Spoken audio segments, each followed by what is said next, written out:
di seluruh dunia termasuk Indonesia dan Saudi ini masih menjadi persoalan kesehatan masyarakat.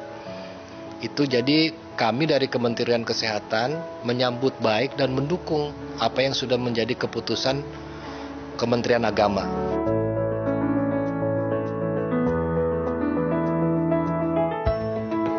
Bisa dibayangkan dari 221.000, 63% ya sekitar 120.000 orang jamaah haji kita yang memiliki potensi jika terkena COVID akan sangat membahayakan jiwanya. Inilah salah satu pertimbangan bukan hanya dari COVID itu sendiri, tetapi dari jumlah jamaah haji Indonesia yang memang 63%-nya adalah risiko tinggi.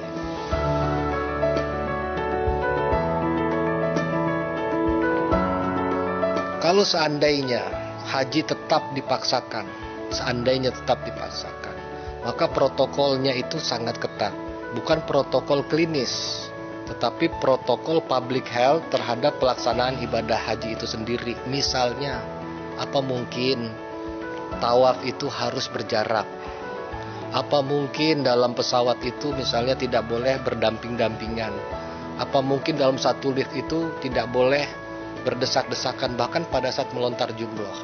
Bahkan jamaah haji, saya sudah berdialog dengan jamaah haji. Beliau bilang begini kepada saya, kalau situasinya seperti ini, mereka tidak khusyuk untuk ibadah.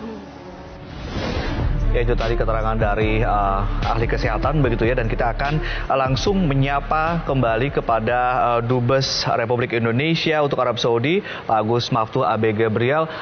Pak Dubes, dengan kondisi seperti ini, bagaimana sebetulnya kebijakan dan juga larangan-larangan di sana? Bagaimana ruang gerak masyarakat di Arab Saudi sendiri? Ini sebagai gambaran saja kepada masyarakat, katakanlah para calon jemaah haji supaya melihat ini dari sisi kesehatan juga nih, Pak Dubes. Untuk di Mekah masih full lockdown. Jeddah dibuka kemarin sebentar, kemudian ditutup lagi. Sementara di Riyadh,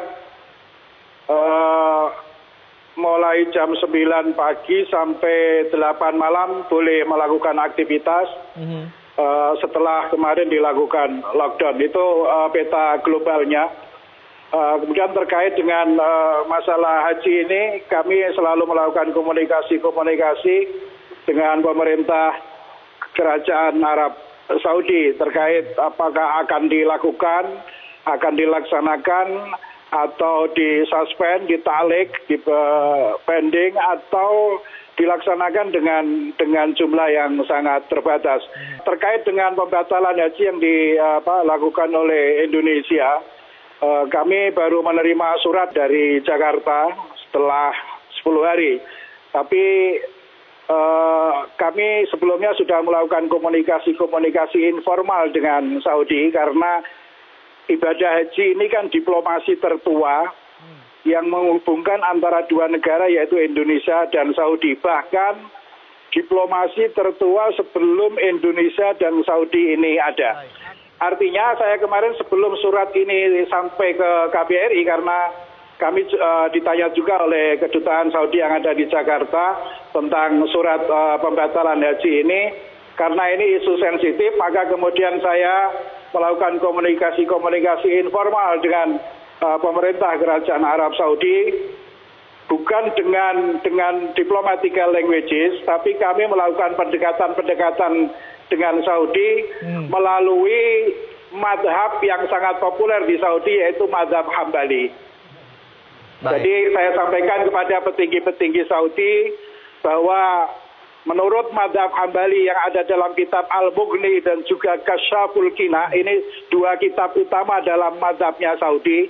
Sehingga dari pendekatan-pendekatan ini kemudian saya masuk ke lorong Saudi untuk menyampaikan kepada mereka dengan sangat halus bahwa dengan pertimbangan dua kitab ini karena tidak ada istitoah atau mampu dalam masalah security, maka Indonesia dengan berat hati membatalkan haji tahun ini. Jadi kami coba untuk melakukan komunikasi biar tidak terjadi permasalahan. Baik, Pak Dubes, apa respon dari Kerajaan Arab Saudi terkait dengan pembatalan haji yang dilakukan oleh Indonesia sendiri? setelah saya jelaskan dengan pendekatan Madzhab Hambali, mereka memahami bahwa dalam referensi fikih Madzhab Hambali di sana dikatakan salah satu definisi mampu dalam haji adalah mampu dalam aspek amniah atau security. Dari sini mereka mengatakan bahwa ini juga sesuai dengan al-amru al-malaki atau dekret raja yang mengatakan bahwa al-hifat ala nafas, menjaga nyawa dan jiwa, diposisikan menjadi prioritas utama di Arab Saudi ini. Jadi ini yang saya sampaikan kepada pemerintah Arab Saudi dan mereka bisa memahami kondisi yang sebenarnya. Baik, Pak Dubes, ini untuk mengantisipasi adanya jalur mandiri orang berangkat secara sendiri-sendiri ke Arab Saudi, begitu untuk ibadah haji, Menteri Agama meminta Arab Saudi untuk tidak mengeluarkan visa. Sudahkah ada koordinasi terkait ini dan apa tindak lanjutnya, Pak Dubes? Surat ini baru saya terima dan langsung saya terjemahkan jam 2 malam tadi waktu Saudi. Memang salah satu paragrafnya meminta kepada Arab Saudi untuk tidak menerbitkan namanya taksyirah al-mujamalah, kortesi visa. Ini nggak bisa diterjemahkan dengan visa undangan atau visa furoda, karena istilah furoda nggak pernah dikenal di Saudi. Yang dikenal di Saudi adalah taksyirah al-mujamalah atau kortesi visa. Visa yang diterbitkan untuk kehormatan. Jadi kami sudah saya terjemahkan surat Pak Menteri Agama. Insya Allah hari Ahad akan kita sampaikan ke Kementerian Haji lewat Kementerian Luar Negeri Saudi, karena semua lorong komunikasi diplomasi dua negara itu harus lewat, kalau dalam bahasanya Kiai Nafis adalah mukhroja sidkin, lorong yang benar. Lorong yang benarnya adalah semua komunikasi harus melewati Kementerian Luar Negeri. Baik, harus formal begitu ya. Baik, Pak Dubes, terakhir pertanyaan, mungkin ini banyak juga jemaah yang bertanya, apakah tahun depan kira-kira pemerintah Arab Saudi sudah memberikan sinyal akan ditambah kuotanya? Karena kan tahun ini ada beberapa yang tidak berangkat dan mungkin diberangkatkan tahun depan. Tahun depan kira-kira akan ada penambahan kuota tidak, Pak Dubes? Masalah kuota ini juga masalah diplomasi juga. Dan kuota haji ini tempatnya adalah di sebuah kantor yang disebut dengan Ad-Diwan Al-Malaki atau Royal Court atau kantor raja. 4 tahun saya berada di Saudi, selalu berkomunikasi dengan Ad-Diwan Malaki. Saya bilang sama Dewan Malaki bahwa presiden kami menginginkan penambahan kuota. Selama ini saya lakukan dengan Dewan Malaki, karena satu hal yang perlu dicatat ini yang biar tidak terjadi salah paham. Urusan haji di Saudi itu tidak hanya urusan Kementerian Haji dan Umroh. Jadi di sini ditangani oleh namanya Lajnatul Hajj Al-Ulya atau Komisi Tinggi Haji, yaitu diketuai oleh Menteri Dalam Negeri dan anggotanya 17 pejabat tinggi Saudi. Kami melakukan komunikasi kepada semuanya untuk kebaikan-kebaikan dua negara ini, karena isu haji ini adalah isu yang sangat sensitif. Dan diplomasi dua negara itu seperti kita merawat rambut kecil yang menghubungkan dua negara, kita harus bisa merawat rambut yang tipis ini. Jadi intinya akan adakan pembukaan kuota tambahan apa gimana tahun depan, Pak? Singkat saja, Pak. Saya nggak tahu apakah tahun depan saya masih bertugas sebagai pelayan WNI di Saudi, tapi diplomasi haji yang kami lakukan adalah selalu meminta kuota. Baik, selalu meminta kuota walaupun dalam keadaan normal di luar pandemi. Terima kasih Pak Dubes telah bergabung bersama kami langsung dari Arab Saudi. Kita ke Prof. Oman. Ini kok suratnya katanya terlambat sehingga ini kemudian menjadi sedikit masalah untuk diplomasi. Ini jawaban atau konfirmasi dari Kementerian Agama. Iya, betul. Mungkin ada keterlambatan, saya tidak tahu secara teknisnya, tapi memang yang disampaikan intinya oleh Pak Menteri, oleh Kementerian Agama itu adalah sebetulnya menyampaikan kebijakan. Jadi kami menyampaikan informasi tentang kebijakan pemerintah bahwa keputusan pembatalan pemberangkatan jemaah haji ini berlaku untuk seluruh warga negara Indonesia dengan visa apapun.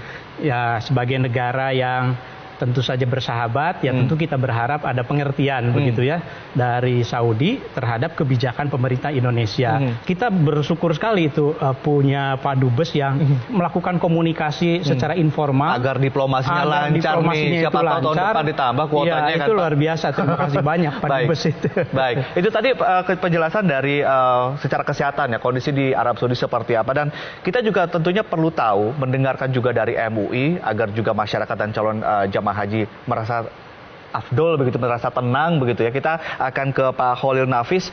Pak Khalil, bagaimana fatwa mengenai pembatalan ibadah haji di tengah pandemi ini dari MUI? Kita mengeluarkan ada 4 fatwa tentang bagaimana panduan ibadah pada saat COVID pandemi ini.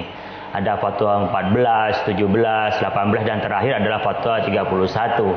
Yang intinya adalah hifdzun nafsi, menjaga jiwa itu adalah menjadi prioritas dalam kita beribadah.